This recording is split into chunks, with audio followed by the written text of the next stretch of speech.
Cécile et Olivier, vous êtes les deux dessinateurs qui forment l'atelier Sento. Vos œuvres à l'ambiance très marquée nous immergent dans un Japon à la frontière du réel et du fantastique. Qu'est-ce qui vous a amené dans cet univers ? Alors je pense qu'à la base il y avait plutôt une curiosité parce que c'est une culture qui est très différente avec plein de choses artistiques qui attirent, le cinéma, les estampes, ce genre de choses. Ouais. Moi j'ai découvert ça, c'était au lycée à la sortie des premiers Miyazaki en France. Donc ça a débloqué une envie de découverte que j'ai continué ensuite en explorant le cinéma japonais avec Kurosawa et tout ça, la littérature, ce genre de choses. Et puis après, comme on y est allé et qu'on a découvert un peu plus en profondeur les campagnes, le folklore, ce genre de choses, là après c'est devenu quelque chose qui nous a vraiment tenu à cœur, quoi. Ce qui est important pour nous, c'est qu'en fait le Japon, il y a vraiment toute la culture qui nous intéresse dans tous ses aspects. Et ça joue beaucoup pour notre attachement à ce pays, que ce soit en musique, en cinéma, en littérature, artisanat, tout nous intéresse en fait. Mais qu'est-ce qui vous attire dans ce Japon loin des villes ? On est quand même à la recherche de la campagne, que ce soit en France ou au Japon, on habite dans la campagne. Et c'est vrai qu'on a quelque chose de plus authentique pour nous, dans le ressenti.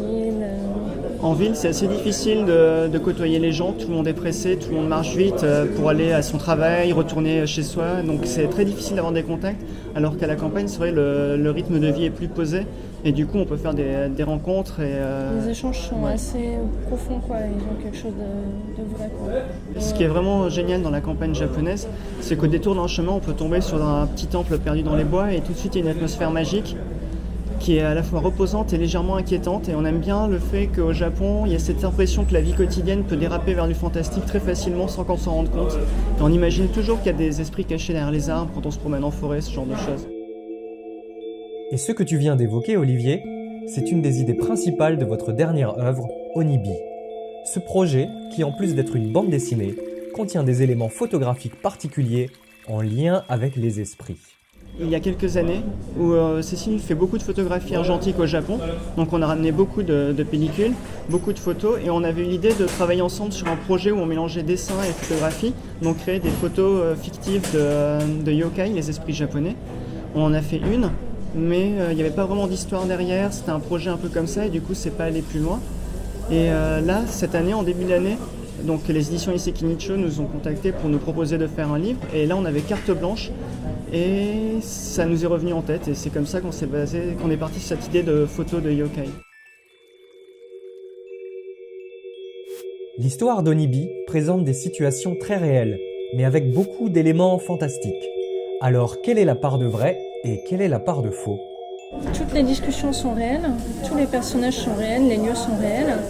Et après, disons qu'on va mettre en avant ce que nous on a ressenti sur place, et que c'est ça que les gens vont appeler part de faux, alors qu'en fait c'est la réalité de notre ressenti, quoi. Donc il y a eu un gros travail en fait de remise en ordre des souvenirs, parce que si tout est vrai, tout n'est pas arrivé dans cet ordre-là. Donc on a essayé de prendre des éléments qui nous sont arrivés et puis de les organiser de sorte à ce qu'ils fassent sens dans une histoire qu'on n'a pas forcément vécue, mais qui a deux doigts d'être celle qu'on a vécue. Comme il y a un léger décalage, quand moi je lisais le scénario que Olivier a écrit, il y a des moments où je me rappelais plus de ça, mais je suis même pas sûre que ça se soit réellement passé comme ça en fait. Si bien que nos souvenirs sont un peu modifiés par le livre, c'est assez rigolo. Et des fois dans certaines pages on reporte les dialogues quasiment tels quels, et pourtant avec le contexte ils ont une autre signification qui est très fantastique, on a l'impression qu'on les a inventés, mais non. Ce qui s'est passé, nous est arrivé des choses un peu étranges souvent dans certains lieux, des personnages bizarres qui nous abordent. Dans le livre c'est tout lié aux esprits, mais dans la réalité on se posait des questions. Pour promouvoir votre livre, vous avez créé une sublime bande-annonce, dont voici un extrait.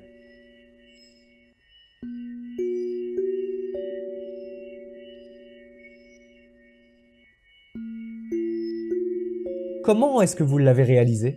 On avait tourné un court-métrage au Japon à une certaine période, donc on s'était acheté une caméra, un petit caméscope plutôt performant, et depuis on l'a toujours sur nous quand on est là-bas, donc on a fait énormément de prises de vue, et on aime bien faire des prises de vue hyper stables, façon plan de cinéma.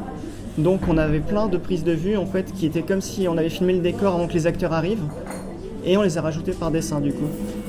Et il faut qu'on parle de l'ambiance sonore quand même. Alors, la musique, c'est moi qui fais. Et je fais avec, je sais pas si, du kalimba. Kalimba, c'est un instrument africain à lamelles métallique. Et du coup, ça a des sonorités assez vaporeuses que j'aime bien. Et je sais plus ce que j'ai mis du glockenspiel ou pas dans celui-là. Oh, je sais pas. En général, j'utilise aussi un autre instrument type vibraphone. On écoute beaucoup de berceuses pour enfants. Et les berceuses japonaises, il y a toujours une atmosphère assez étrange. En France, c'est très mignon. Au japonais, c'est toujours quasiment effrayant, oui. C'est assez triste, c'est des histoires d'enfants abandonnés par leurs parents, traqués par des bêtes dans la nuit, ce genre de choses. Donc on aime beaucoup cette ambiance, entre l'innocence de l'enfance et une sorte de peur de l'inconnu. On aime bien les BO de Kenji Kawai, et il y a toujours des percussions. Alors même si c'est pas directement inspiré, je pense qu'on a cette idée japonaise avec aussi les taiko dans les festivals, les percussions japonaises, d'une musique qui est vraiment faite avec des percussions, et c'est souvent ce qu'on utilise dans les musiques. Puis on met aussi des bruits, tous les sons qui sont dans les vidéos qu'on fait, ce sont des sons qu'on a enregistrés avec un petit micro au Voilà, Japon. parce que comme on travaille sur un jeu vidéo, on a un micro pour enregistrer tous les sons qui sont après dans le jeu. Il faut y penser à chaque fois, donc chaque fois qu'on est au Japon, on a le micro pour enregistrer les trucs dont on aura besoin plus tard pour le jeu. Vous travaillez aussi sur un jeu vidéo ? Alors le jeu vidéo, ça s'appelle Coral Cave, donc c'est un projet de longue haleine parce qu'on est parti de zéro, aucune connaissance dans le milieu du jeu vidéo. On a juste découvert que c'était possible nous-mêmes d'en faire un. Donc à partir de là, on s'est renseigné, on a mis des tutoriels sur internet, donc on s'est formé en même temps, ça a pris longtemps et là... Oui, parce qu'on a dû apprendre la programmation, la composition musicale, utiliser les logiciels, on n'avait jamais fait ça. Acheter un micro et comprendre comment on fait Faire pour de enregistrer des l'animation. sons, voilà, tout de zéro. C'est le prochain projet, celui qu'on aimerait finir et qui est celui sur lequel on travaille en ce moment à fond. 島の悪い噂や伝説が頭から離れないのです。 Alors, en quoi consiste l'univers de The Coral Cave ? C'est toujours en lien avec le Japon ?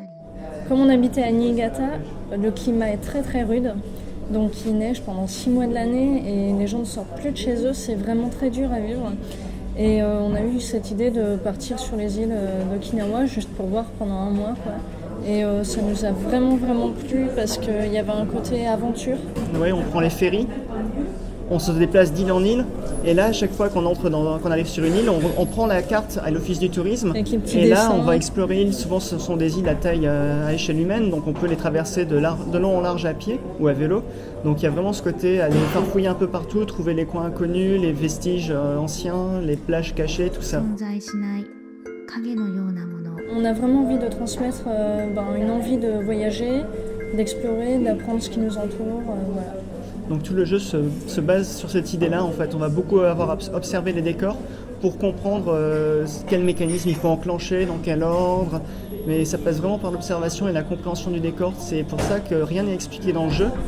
Il n'y aura pas de tutoriel ni de choses comme ça. Les gens vont devoir essayer de comprendre par eux-mêmes comment se débrouiller pour avancer jusqu'à la scène suivante. On ne voulait pas avoir des choses explicatives pour que les gens qui jouent soient dans un peu la même expérience que nous quand on est au Japon, qu'on est étranger, qu'il y a plein de choses qu'on ne comprend pas. Alors, vous repartez quand au Japon pour nous ramener un nouveau projet ? On aimerait bien, mais tant qu'on n'a pas un projet très précis, on ne peut pas parce qu'à chaque fois qu'on y va, on est accaparé, ça nous prend beaucoup de temps et on n'arrive plus à avancer sur nos projets. Donc Voilà, on finit le jeu d'abord. La dernière fois, on s'est dit, bon, on a 3 mois, on va travailler au Japon sans problème, on sera tranquille, on n'a rien fichu parce qu'il y avait tout le temps quelqu'un qui venait nous chercher pour nous amener voir on un n'a truc. rien fichu, on a fait une expo, on Ouais, a dû faire des dessins pour l'expo et tout, mais on a tout fait sauf nos projets. Voilà. Quoi. Donc, pour l'instant, non. Eh bien, merci Cécile et Olivier pour cette interview. On ne manquera pas de suivre vos futurs projets.